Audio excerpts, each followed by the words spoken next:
"It looks better this way," my daughter-in-law said with a smile.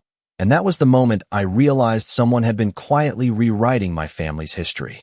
My name is Evelyn Parker.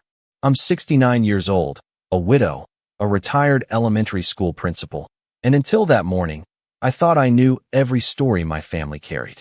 The day began like most mornings in my small Connecticut home. Sunlight slipped through the living room curtains, painting pale golden stripes across the hardwood floor.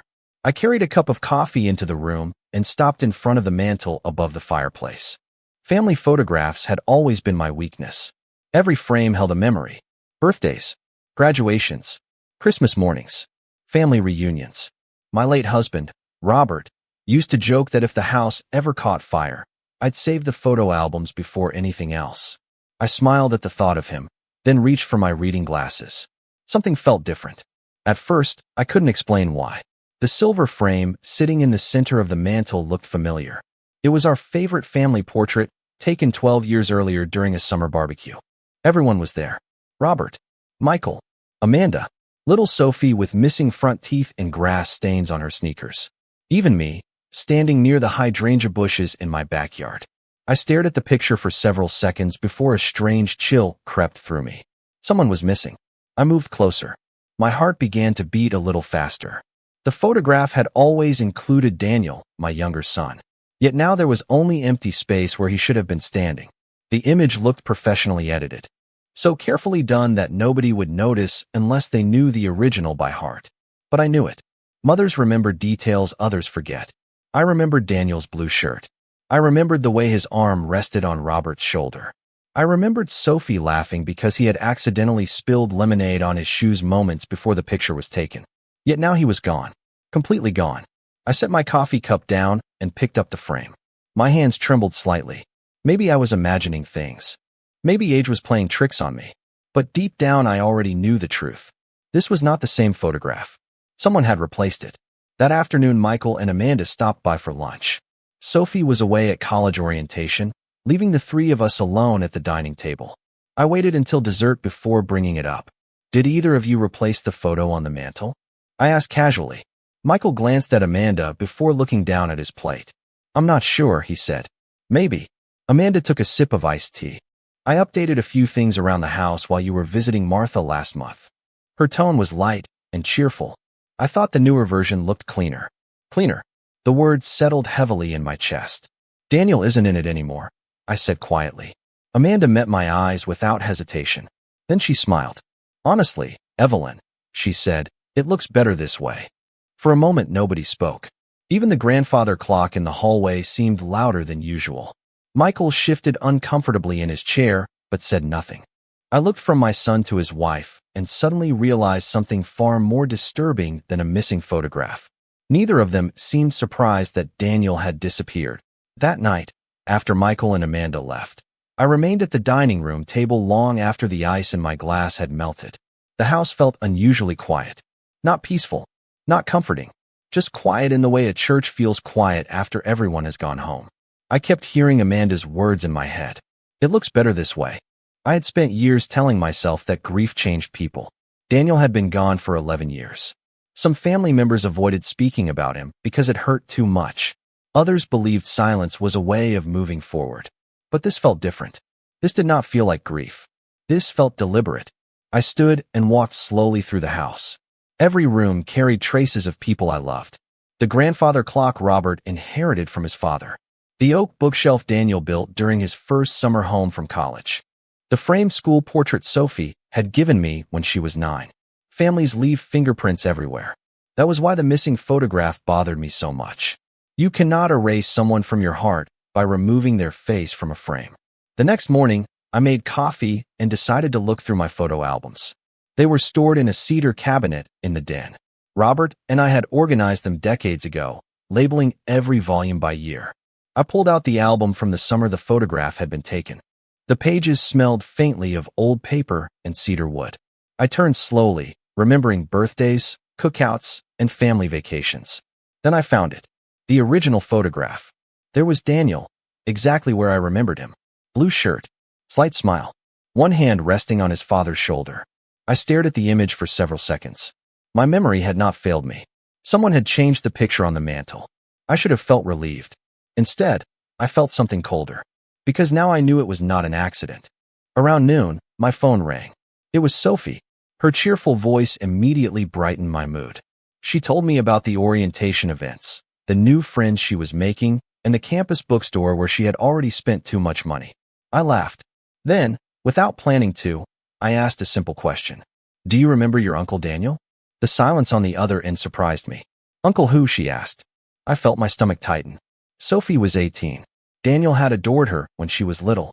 He used to bring her coloring books and oversized stuffed animals every birthday. Daniel, I repeated gently. Your father's brother. Another pause followed. Dad never talks about him, she said. I honestly do not know much.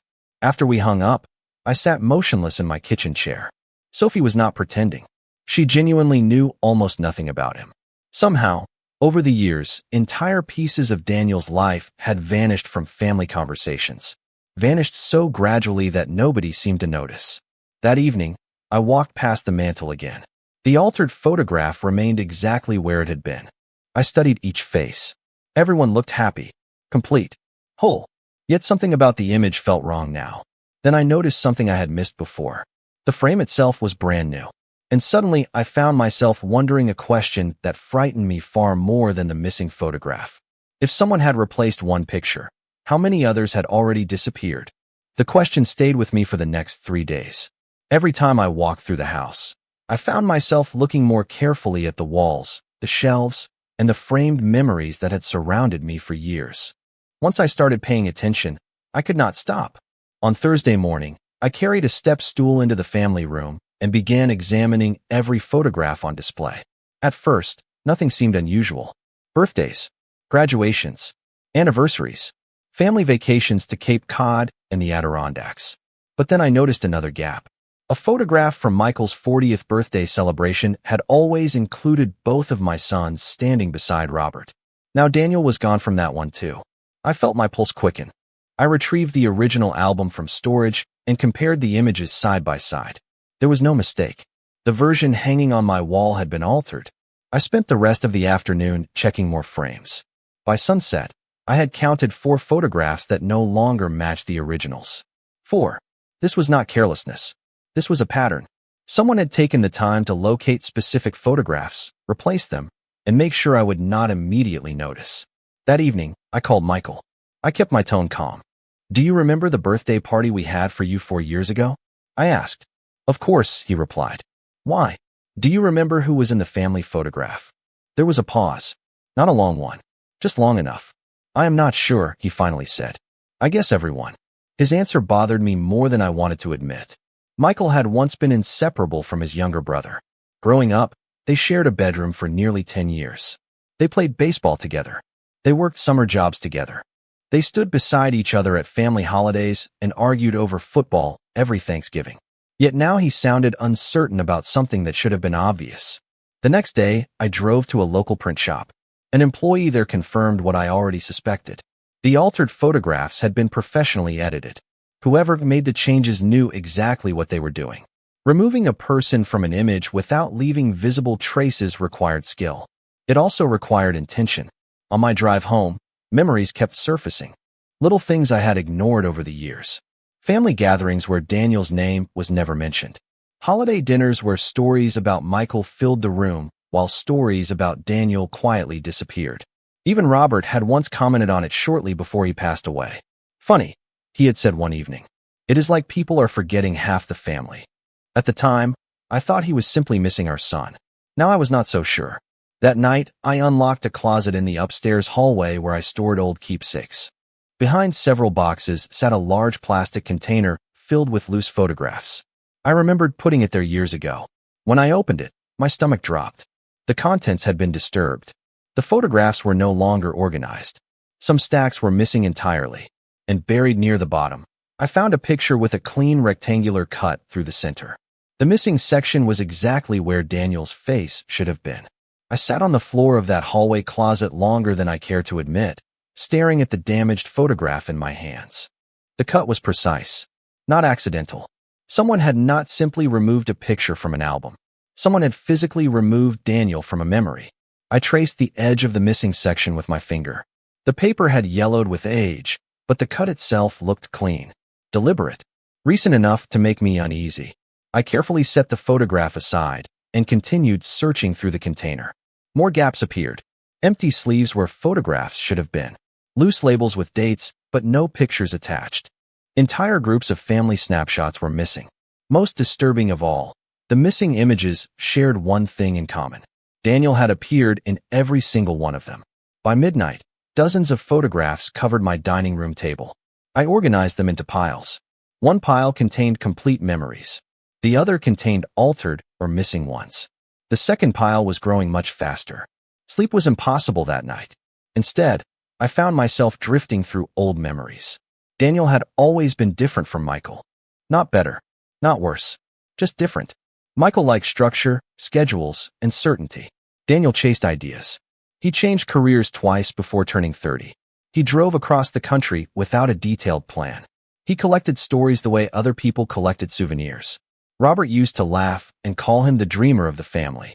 Yet despite their differences, my two sons had once been close. I still remembered summer evenings when they played basketball in the driveway until the porch light came on. I remembered road trips packed into our old station wagon. I remembered Thanksgiving dinners filled with arguments about sports and politics that always ended in laughter. Those memories felt vivid to me. Untouched. Alive. So why did they seem to be fading everywhere else? The next afternoon, I visited the cemetery where Robert was buried. The October air carried the smell of fallen leaves. I sat beside his headstone and spoke aloud, something I had done occasionally since losing him 3 years earlier.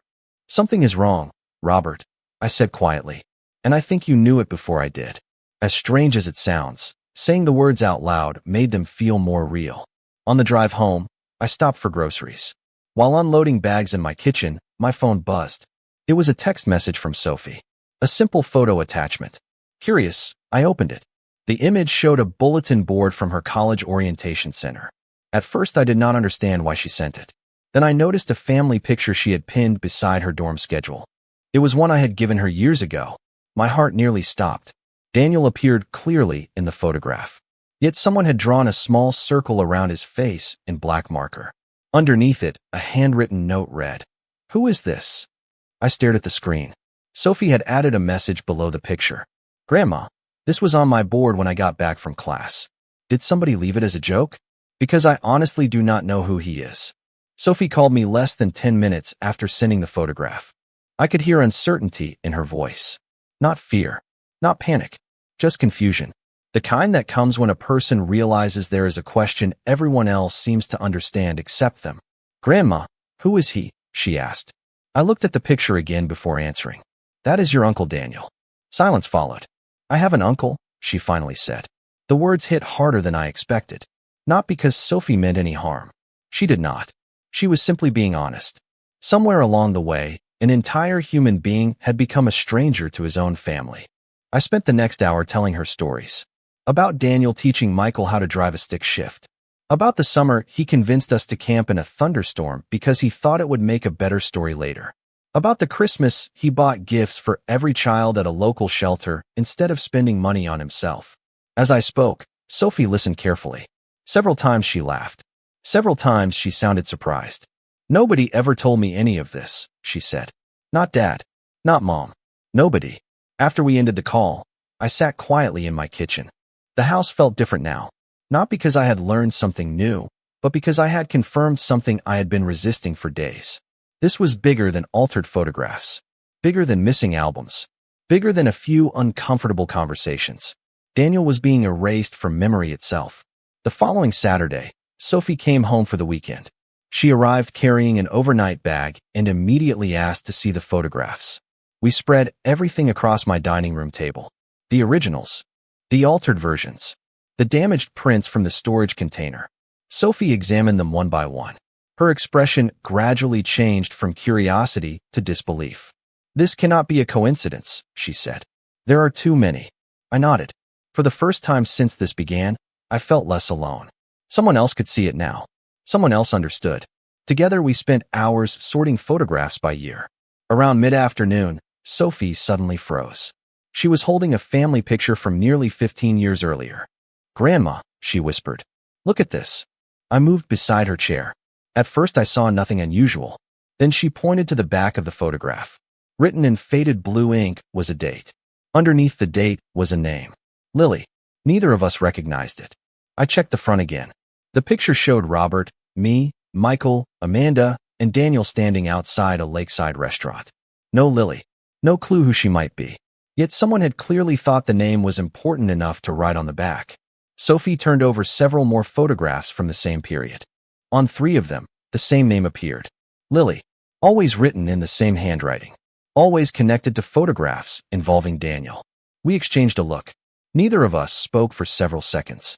Then Sophie asked the question already forming in my own mind. Who is Lily, and why does it feel like somebody does not want us to know? Lily became the center of our attention for the rest of the weekend.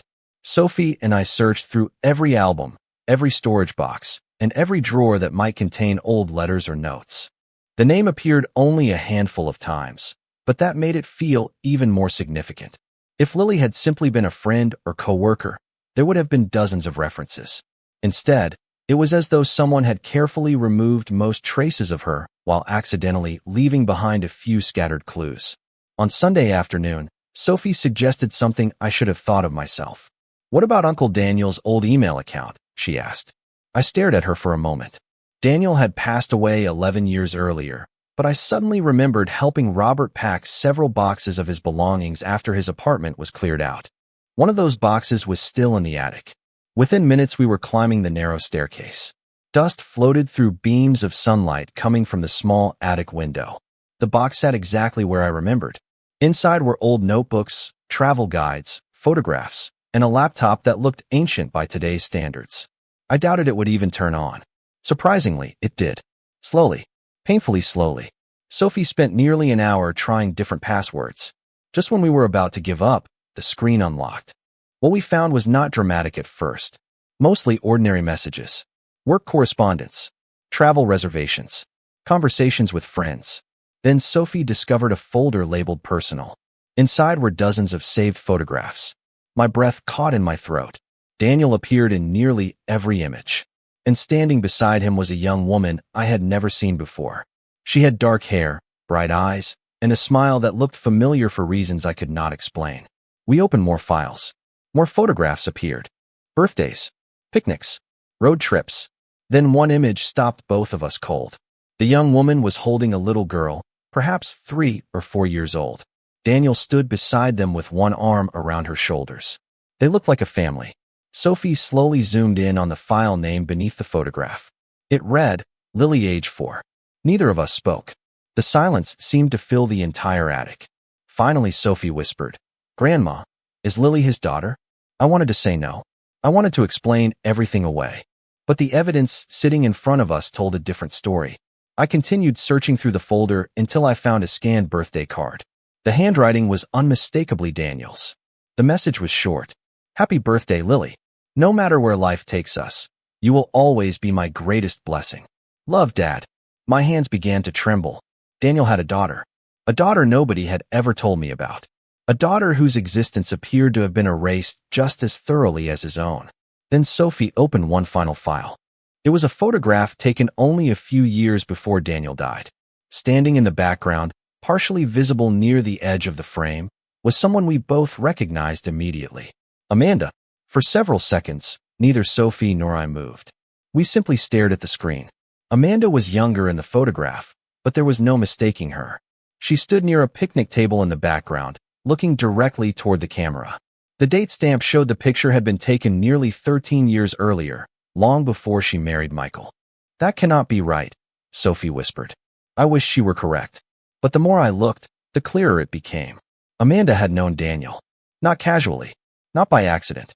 She had been present in photographs connected to Lily and her mother years before she officially became part of our family. The discovery changed everything. Until that moment, I had assumed Amanda's involvement began after Daniel passed away. Now a different possibility emerged. What if she had known much more than anyone realized? Sophie continued searching through the files. Buried inside the folder were several scanned documents. Most were ordinary. Rental agreements, utility bills, insurance forms. Then one file caught my attention. It was a letter addressed to Daniel from a law office in Hartford. The document discussed the creation of a trust. Certain details were blacked out in the scan, but one sentence remained visible. Beneficiary designation for Lily Parker shall remain protected until her 25th birthday. My heart began to race. Parker, not another last name. Parker. Daniel's daughter carried our family name. Sophie read the sentence twice. Grandma, does Dad know about this? She asked. I do not know, I answered honestly. And that was the truth. For the first time in my life, I was no longer sure what my own son knew. That evening, after Sophie returned to campus, I could not stop thinking about the trust. The next morning, I called an old family friend named Harold Benson. Harold had been Robert's attorney for decades before retiring. If anyone remembered old legal arrangements involving our family, it would be him. He invited me to lunch. We met at a quiet diner overlooking the river. Harold listened carefully as I explained everything except the altered photographs. When I mentioned Daniel's daughter, his expression changed immediately. Not shock. Recognition. That frightened me more. Harold, I asked softly, did Robert know about Lily? He lowered his coffee cup. Yes, he said. The answer landed like a stone. How long? I asked. For years. I felt the room spin slightly. Robert had known. Harold had known. Daniel had known. Yet somehow I had never been told. Harold looked genuinely uncomfortable. Evelyn, there were reasons for the privacy at the time. Daniel requested it. Later, after his passing, things became complicated. Complicated how? I asked. Harold hesitated. Then he said something that stayed with me for the rest of the day. Because once money entered the picture, certain people became very interested in keeping Lily invisible. Harold refused to say much more during lunch. Every time I pressed for details, he became cautious. Not defensive. Careful. As though he were trying to honor promises made years earlier. Before we parted, he slid a business card across the table. There is someone you should speak with, he said. Written on the back was a name. Rebecca Collins. I did not recognize it. Who is she? I asked. Harold hesitated. Someone who knew Daniel better than most people did. That was all he would say. The next morning, I called the number. A woman answered after the third ring. Her voice sounded calm, professional, and slightly guarded. When I introduced myself, the silence that followed lasted several seconds. I wondered if this day would ever come, she finally said. My heart began to pound. We agreed to meet at a small coffee shop 40 minutes from my house. I arrived early.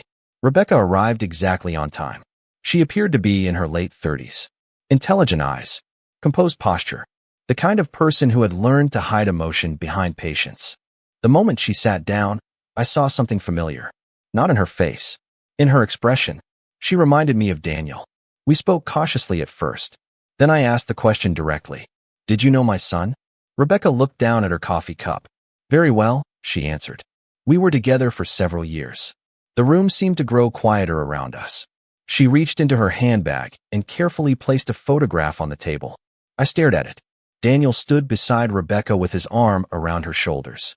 Between them was a smiling little girl holding a stuffed rabbit. Lily, older than in the photographs from the laptop, but unmistakably the same child. I felt tears gathering in my eyes. Not from sadness. From shock. 11 years. 11 years had passed, and this was the first time I had ever seen my granddaughter.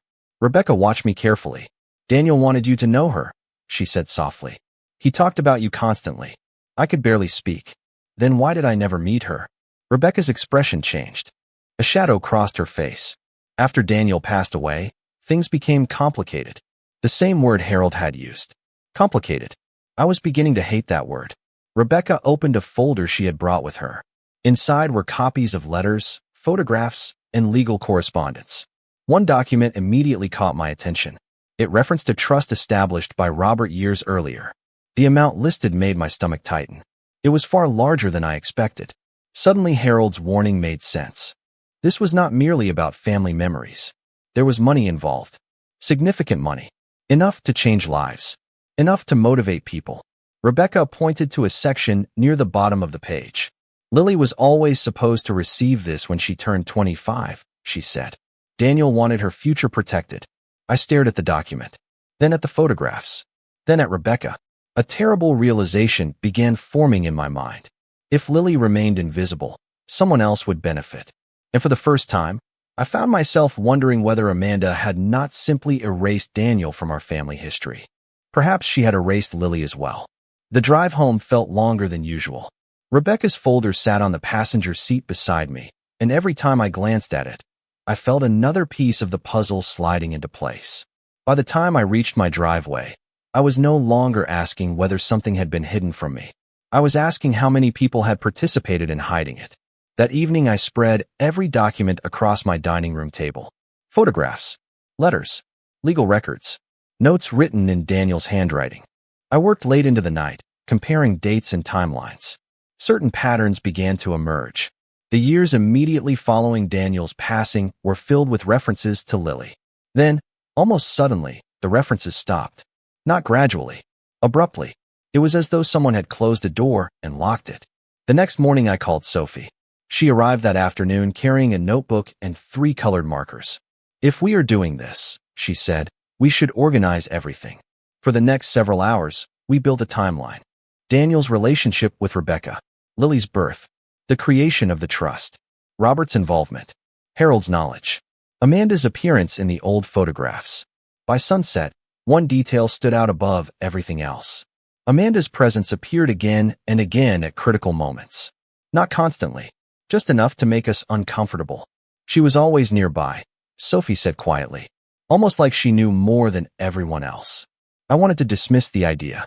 Instead, I found myself remembering dozens of small moments from the past. Family dinners where Amanda redirected conversations whenever Daniel's name surfaced. Holidays where she somehow managed to shift attention elsewhere. Even the way she spoke about family history always seemed carefully edited. At the time, I thought she was being considerate. Now I wondered if she had been controlling the narrative. 3 days later, another piece fell into place. Rebecca called me unexpectedly. "There is something I forgot to show you," she said. We met again that afternoon. This time she brought a sealed envelope. Inside was a copy of a letter written shortly before Daniel passed away. I recognized his handwriting immediately. The message was addressed to Robert. Most of it discussed Lily's future and practical concerns. Then I reached a paragraph that made my heart stop. "If anything happens to me, please make sure Lily knows she belongs to this family. There are already people who think it would be easier if she disappeared from the story." I read the sentence twice. Then a third time. Daniel had known. Somehow, even back then, he had sensed what might happen. Rebecca watched my reaction carefully. "He became worried near the end," she said softly. "He never explained everything, but he kept saying that certain people were asking too many questions about the trust." I folded the letter with trembling hands. Suddenly, the missing photographs felt different. The altered memories, the silence, the erased names. None of it looked accidental anymore. It looked strategic. And for the first time, I stopped wondering whether Amanda was involved. Instead, I began wondering how far she had gone. Once I accepted that possibility, I stopped looking for coincidences. Instead, I started looking for evidence. The difference was remarkable. Things that once seemed harmless now stood out clearly. Conversations, documents, decisions, small moments that had never made sense before suddenly fit together. A week later, Harold called me unexpectedly. His voice sounded unusually serious. "There is someone you need to meet," he said. "Someone who kept records." 2 days later, I found myself sitting in the office of Martin Reyes, a retired accountant who had worked with Robert on several family trusts over the years. Martin was in his 70s now, but his memory remained sharp. He listened carefully as I explained what I had discovered. When I mentioned Lily, he removed his glasses and stared at me for several seconds. "Then you really do not know," he said quietly. My stomach tightened. "Know what?" Martin stood and crossed the room to a locked filing cabinet. After searching through several folders, he returned carrying a thick envelope. The papers inside were old but carefully preserved. Trust amendments, beneficiary documents, correspondence between attorneys. Then I saw Lily's name. Again and again. Every document confirmed the same thing. Lily had never been removed as a beneficiary. Legally, her position remained intact. But another detail immediately caught my attention. Several years after Robert passed away, someone had attempted to challenge portions of the trust. The challenge failed. Yet the supporting paperwork contained a familiar name. Amanda Parker. I felt a chill move through me. Martin pointed to the page. "The request was denied," he said. "The court found no basis for changing the original structure." What was she trying to change? I asked. Martin looked uncomfortable. Control, he answered. Access. Distribution authority. I sat back in my chair. For months, I had wondered why photographs were altered, why conversations were redirected, why Daniel's memory seemed to be disappearing. Now the motive stood in front of me. If Lily remained unknown, forgotten, and disconnected from the family, it would become easier for others to benefit from her absence. Not legally, but practically. People rarely question what they do not know exists. Martin opened one final folder. Inside was a signed statement from Robert written shortly before his death. I recognized his handwriting immediately. The message was brief. If there is ever confusion regarding Daniel's daughter, let the record show that Lily Parker is family. She is loved. She is protected. She is not to be excluded. I read the words twice. Then a third time. Robert had anticipated this. Somehow he had seen the danger long before I did. Martin leaned forward. Your husband worried that history could be rewritten after he was gone, he said. That is why he documented everything. I carefully placed the statement back into the folder. For the first time since this began, I felt something stronger than confusion, stronger than grief. Clarity. Because now I knew two things with certainty. Lily belonged to this family, and someone had spent years trying to make sure nobody remembered that. Armed with those documents, I stopped chasing answers and started making plans. For weeks, I had been reacting to discoveries. Now I finally understood the shape of what had happened. The evidence was no longer scattered across photographs and old letters. It formed a clear picture. Daniel had a daughter. Robert had protected her. Legal records confirmed her place in the family. Yet somehow, over the years, her existence had faded from every conversation, every gathering, and nearly every photograph. That did not happen by itself. The following Sunday, I invited the family to dinner. Nothing unusual, just a simple meal at my house. Amanda accepted immediately. Michael agreed as well. Sophie came home from campus. I also made a few additional phone calls. Quiet ones. Careful ones. By 6 o'clock that evening, the dining room looked exactly as it always had. The same polished table. The same china. The same family photographs hanging on the walls. Amanda complimented the meal. Michael discussed work. Sophie remained unusually quiet. I watched everyone carefully. Years of teaching had taught me that people often reveal more through silence than through words. Halfway through dessert, I stood and carried a small projector into the room. Amanda looked surprised. What is this? She asked with a nervous laugh. A family presentation, I said. Something I think everyone should see. The first image appeared on the wall. An old family photograph. The original version. Daniel stood smiling beside Robert. Nobody spoke. Then another image appeared, followed by another. Then the altered versions. Side by side. Original beside replacement. Complete memory beside edited memory. Michael stared at the screen. His expression slowly changed from confusion to disbelief. Amanda remained perfectly still. The room felt colder with every photograph. Finally, I displayed the damaged picture from the storage box. The one where Daniel's face had been physically removed. Nobody could explain that away. Nobody could call it coincidence. Someone worked very hard to erase my son, I said quietly. Amanda folded her arms. You are making assumptions. Her voice remained calm, but I noticed the tension around her eyes. Am I? I asked. Then I displayed another photograph. Daniel, Rebecca, a young Lily standing between them. Michael leaned forward. Who is that little girl? He asked. Before I could answer, a soft knock echoed through the front door. The room fell silent. Sophie stood and opened it. Moments later, she returned accompanied by Rebecca and a young woman with dark hair and familiar eyes. Eyes that looked remarkably like Daniel's. The young woman appeared nervous but determined. I felt my throat tighten. Michael, I said gently, this is Lily Parker. The silence that followed seemed endless. Michael stared at her, then at the photographs, then back at Lily. Amanda's face had gone completely pale. For the first time all evening, she looked genuinely frightened. Because the person she had spent years helping everyone forget was no longer a missing name. She was standing in the room. Lily stood quietly beside Rebecca, her hands clasped in front of her. Nobody spoke for several seconds. The only sound came from the grandfather clock in the hallway. Michael looked as though the floor had disappeared beneath him. His eyes moved from Lily to the photographs still projected on the wall. Then to me. Then back to Lily. This is not possible, he whispered. Rebecca stepped forward and gently handed him a folder. Inside were copies of the documents, photographs, and letters we had spent weeks gathering. Michael opened the folder with trembling hands. The room remained silent as he turned page after page. I watched the realization slowly settle across his face. Not all at once. Piece by piece. The birthday card. The trust documents. The photographs. Daniel's letter. Lily did not need to convince anyone who she was. The evidence spoke for itself. Amanda finally broke the silence. "You cannot just show up after all these years and expect everyone to accept this," she said. Her voice was sharp now, controlled, but strained. Lily looked at her calmly. "I did not come here for money," she replied. "I came because I wanted to know my family."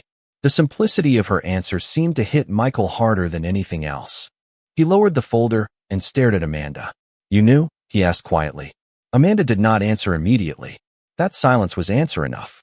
Michael asked again, "How long have you known?" Amanda looked away. For years, she had always seemed confident, certain, prepared. Yet for the first time since I met her, she looked cornered by the truth. "I knew Daniel had a daughter," she admitted. Nobody moved. Nobody interrupted. "I thought it would be easier if the situation stayed in the past." Easier. There was that word again. The same excuse people use when they do not want to confront uncomfortable truths. Michael slowly closed the folder. "You let me forget my own niece." Amanda opened her mouth, but no words came out. Sophie sat beside Lily and quietly reached for her hand. It was a small gesture, but it carried enormous weight. For the first time, Lily was not standing outside the family. She was sitting inside it, exactly where she belonged. As the evening continued, something unexpected happened. The tension began to fade. Questions replaced accusations. Stories replaced silence. Rebecca shared memories of Daniel. Sophie listened with fascination. Michael asked questions he should have asked years ago. Even Lily began to relax. Several times she laughed in exactly the same way Daniel used to laugh. Every time she did, I felt both joy and heartbreak. Near the end of the evening, I walked to the mantel above the fireplace. The altered photograph still sat there. I removed it carefully. Then I brought out the original frame I had stored away. The one that included everyone. Robert, Michael, Daniel, me. The complete story. I placed it back in its proper place. When I turned around, Lily was watching. So was everyone else. No speeches were necessary. No dramatic declarations. The photograph said everything. Some families lose people through distance. Some lose them through time. Ours had nearly lost someone through silence. But silence had finally ended. And for the first time in many years, our family portrait was whole again.